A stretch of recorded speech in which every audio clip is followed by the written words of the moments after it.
کا کوئی جز کے برابر کمپنی بھی دیتی ہے یا گورنمنٹ دیتی ہے، اس طرح کا، جیسے پولیس میں ہے تو یہ گورنمنٹ کی ملازمت ہے، تو گورنمنٹ اتنا ہی اس کو دے گی جتنا اس کا جمع ہو، یا اس کا آدھا دے گی یا چوتھائی دے گی جو دی۔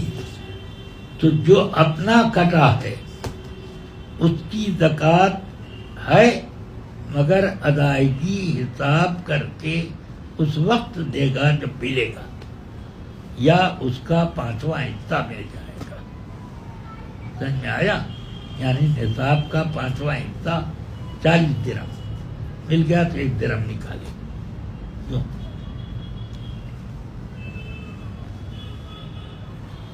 بات سمجھ میں آ رہی؟ بس یہی ہے۔ مگر جو پیسہ گورنمنٹ دے رہی ہے اس میں شامل کر رہی ہے، تو وہ ابھی میرے قبضے میں آیا نہیں تو میں اس کا مالک بھی نہیں ہوا، اس لیے اس پر میری طرف سے زکوٰۃ نہیں ہوگی۔ جب آئے گا قبضے میں تو اس وقت میں مالک ہو جاؤں گا، اس روز سے مال زکوٰۃ میں اس کو ملا دیا جائے گا۔ عبد القادر میمن سوال پوچھتے ہیں کہ نماز پڑھ رہے ہیں اور سلام پھیرنے کے بعد جاندار کی تصویر آگے ہو یا پیچھے یا پھر کہیں دائیں بائیں نظر آئے تو کیا حکم ہے؟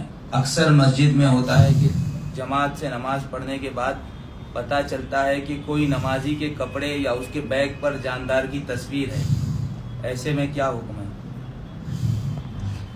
تصویریں دو قسم کی ہوتی ہیں، چھوٹی اور بڑی۔ وہ چھوٹی تصویریں کہ سجدے کی جگہ پر یا سجدے سے کچھ آگے جگہ پر رہے اور آدمی کھڑا ہو اور وہ نظر آئے، یعنی آنکھ کان وغیرہ سب اس کے ظاہر ہوں، سمجھ سکے آدمی، تب تو اس سے کراہت تنزیہ ہوتی ہے، یہ کراہت تحریم ہوتی ہے جب پوری ہو، یعنی آدھی نہیں، سمجھے آیا؟ پوری ہو۔ اور یہ کراہت تنزیہ پوری ہے اور چھوٹی ہے، کان آنکھ نظر نہیں آتی، یا کچھ نظر آتا ہو مگر وہ اس طرح رکھا ہو کہ اس سے تذلیل مقصود ہو، یعنی زمین پر بچھا ہوا ہے، پاؤں اس پر رکھے ہوئے ہیں اس طرح پر، تو ایسی صورت میں کراہت نہیں ہے۔ لیکن اس صورت میں جبکہ وہ بڑی تصویر ہو کہ وہ سب نظر آتا ہو اس کا اور پوری تصویر ہو تو کراہت تحریم ہے۔ اگر سامنے دائیں بائیں ہو، پیچھے ہے، اگر پیچھے اوپر ہی حصے پر ہے، سر سے اونچا پھر، تب ایسی صورت میں بھی کراہت تحریم، اور پیچھے اگر نیچے زمین پر ہے تو نہیں، یا پیچھے ہی ہو، تعظیم کے ساتھ رکھی گئی ہو تو بھی مکروہ تحریمی ہوگی۔ اور اگر تصویر کٹی ہوئی ہے جیسے آدھا دھڑ یا گردن اس طریقے پر تو نماز مکروہ تصویر ہوگی، اگرچہ اس کے آنکھ کان سب نظر آتے ہوں۔ فتاوی رضویہ کی پوری تشریح میں کا اقتباس کیا۔ چلیے، میں ایک مہینہ پہلے شارجہ UAE میں جاب کے لیے آیا ہوں۔ یہاں پر گوشت سب فریزر میں رکھا ہوا ملتا ہے، جس میں کچھ پاکستانی بیف کے پیکٹ پر حلال لکھا ہوتا ہے، لیکن پتہ نہیں وہ وہابی کا ذبیحہ کیا ہوا ہے یا سنی کا، تو اس گوشت کو کھا سکتے ہیں یا نہیں؟ جن علاقوں میں زیادہ تر گوشت ایسے ہی لوگوں کا دستیاب ہوتا ہے جن کا ذبیحہ مسلمانوں کے لیے ممنوع ہے، تو وہاں پر اس سے بچنا واجب ہے. اور جہاں زیادہ تر صرف سنیوں ہی کا پایا جاتا ہے اور ایک آدھ کہیں کہیں مشتبہ ہوتا ہے، تو اگر وہاں شبہ ہے تو وہ شبہ کالعدم ہے. ہاں اگر معلوم ہے کہ یہ فلاں کا ذبیحہ ہے جو جس کا ذبیحہ جائز ہے، تب تو وہ حرام ہے. یہ مسئلہ اس صورت میں جبکہ آدمی کا پتہ نہیں ہے کہ ذابح کون ہے، یہ اس طرح کا مسئلہ ہے، تو وہاں پر انہی چیزوں کا اعتبار ہوگا کہ زیادہ کون سا دستیاب ہوتا ہے. عبارات وغیرہ میں زیادہ تر ایسا ہی ہوتا ہے کہ ایکسپورٹ امپورٹ کا مال آتا ہے اور اس میں زیادہ تر ایکسپورٹ کرنے والی کمپنیاں جو ہوتی ہیں وہ گڑبڑ ہوتی ہیں. یہاں تک کہ آسٹریلیا سے بھی گوشت آتا ہے، اس کے بارے میں خوب اچھی طرح سے معلوم ہوا کہ کنگارو کا گوشت بھی وہ بھیج دیتے ہیں. زیادہ تر بڑے گوشت کے نام پر کنگارو کا گوشت ہو جاتا ہے، سعودیہ میں بھی اور امارات وغیرہ میں ہو جاتا ہے. بہرحال جہاں پر ادنا شبہ بھی پایا جائے تو اس سے بچنا مناسب ہے.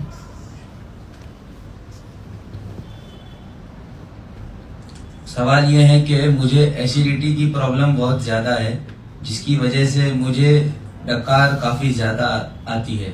سحری کرنے کے بعد جب ڈکار آتی ہے تو پیٹ کا کھانا حلق میں آ جاتا ہے اور کچھ حد تک منہ میں بھی آ جاتا ہے. تو کیا اس کھانے کو واپس اندر کر لینے سے روزہ جاتا رہا؟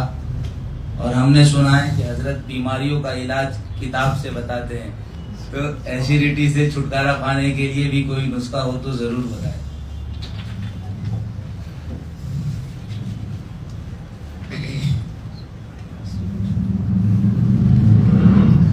اللہ نے ہر بیماری کا کوئی نہ کوئی علاج رکھا ہے. حدیث شریف میں ہے کہ ما خلق اللہ من داء الا وخلق له دواء. اللہ نے کوئی بیماری نہیں پیدا کی مگر اس کے لیے دوا پیدا کی. الا الحرم والسام، مگر بڑھاپا اور موت، اس کا کوئی علاج نہیں. ڈاکٹر کی طرف یا کسی حاذق حکیم کی طرف رجوع کرنا چاہیے کہ مرض کے اسباب کیا ہیں اور اس کا تدارک کیسے ہو. اس وقت صرف مسئلہ بتایا جا سکتا ہے وہ اس بات کا کہ حلق میں اگر کچھ تھوڑا سا آیا دانہ اور وہ پلٹ گیا تو روزہ نہیں ٹوٹا، لیکن اگر منہ بھرا اس کی وجہ سے تو روزہ ٹوٹ جائے گا. اس چیز کی احتیاط برتی جائے اور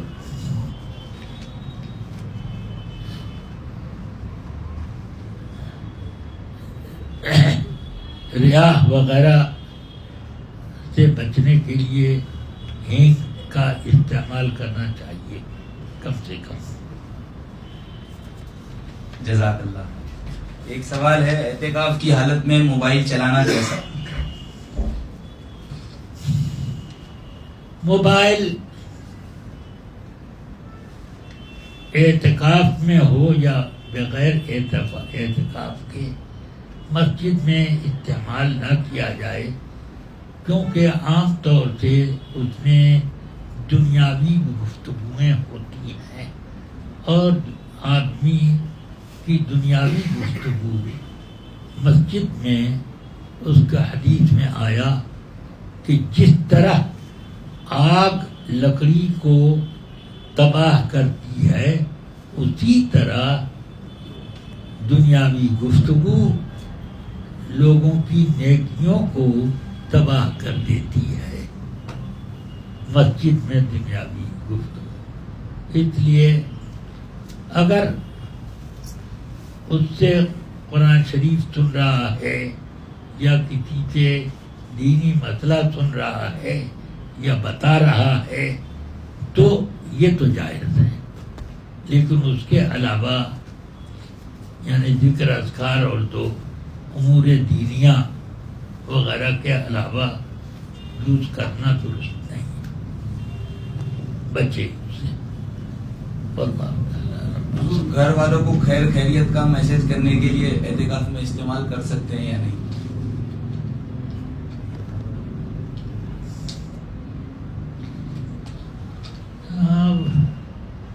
خیر پوچھنا یا سلام کرنا، بس یہاں تک تو یہ ہے، ٹھیک ہے، لیکن اب یہ کہ فلاں سودا آیا کہ نہیں آیا، اور یہ مال بکا کہ نہیں، کتنا پیسہ ادھر ادھر سے وصول کیا، یہ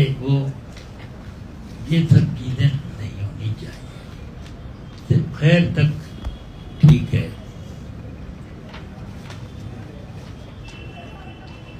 احتلام جس کو انگلش میں نائٹ فال کہتے ہیں، اس کے بعد سحری کر کے روزہ رکھ سکتے ہیں، اور صبح پاک ہو جائے تو؟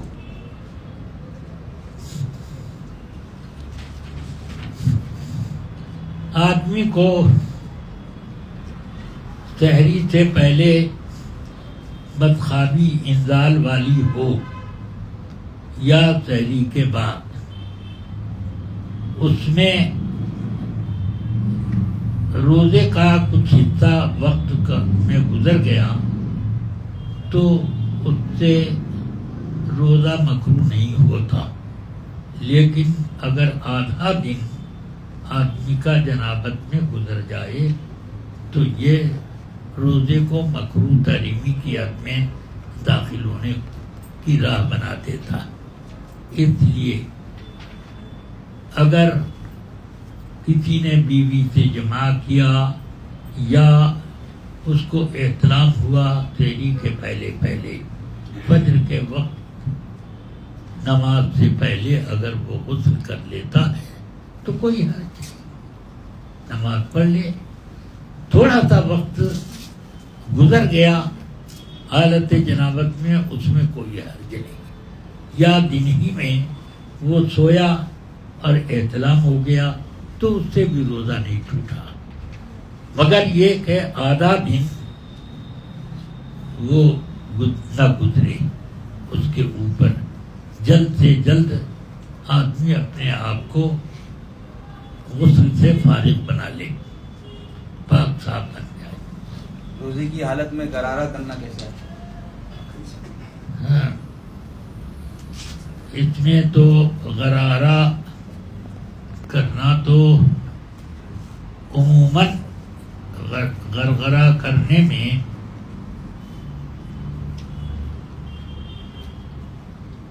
پانی کے کچھ حصے حلق کے نیچے اترتے ہیں، سخت مکروہ ہے۔ اگر کسی آدمی کو غسل جنابت کرنا ہے اور اس کی جنابت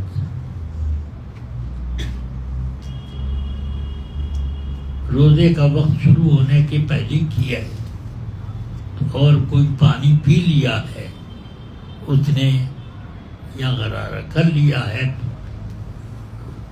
روزے کا وقت شروع ہونے سے پہلے، تو غسل میں اس کو کلی کرنا کافی ہے، غرارے کی تو کوئی ضرورت نہیں۔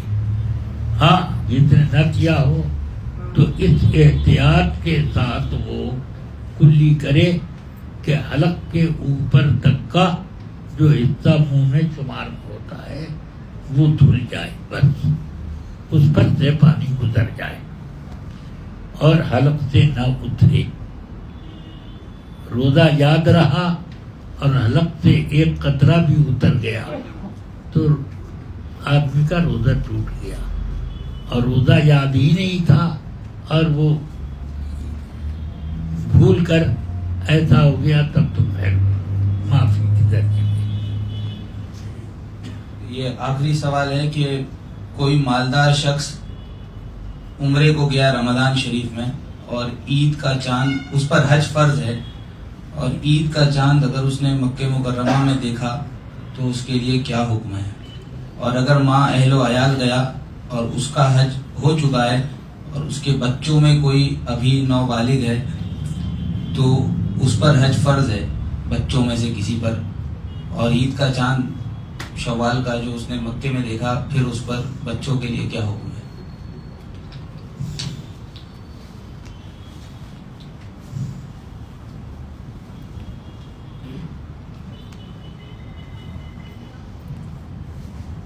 وہ عمرے کے لیے گیا ہے